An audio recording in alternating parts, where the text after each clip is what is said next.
Hello everyone and welcome back to our new video. Well, if you want to build a high conversion landing page for maybe ads, sign-ups or even product launches, Wix makes it super easy. So in today's small tutorial, I'm actually to show you how to actually create a landing page on Wix in 2026, fast and easy as usual. Let's get started.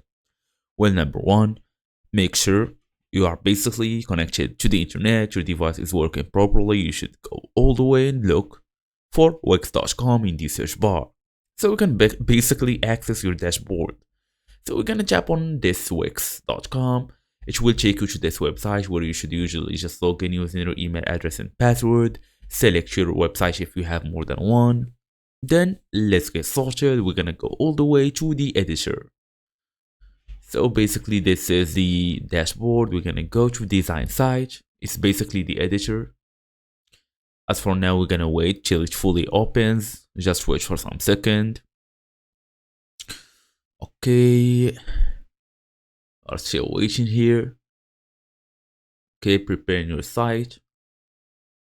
You just have to wait basically some seconds. It's totally fine. So here it is. We have our website here. And here basically we have the pages and menu. Let's go and give it a look.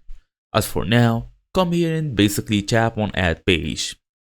After clicking add page, choose the landing page layout, select blank page or even a pre-made landing page template. I will show you how. So basically this is multiple pages that you can pick from. You can even pick a blank page from here. It's basically your choice. Then design your page, add headings, images, buttons, and even sections using the add panel here. Then optimize it for mobile as well. Switch to mobile view. You can do that from here. Switch to mobile view. It will show you the mobile view as well. And basically optimize it, change whatever you want, and that's it. Thank you all for watching, and I will see you in the next video.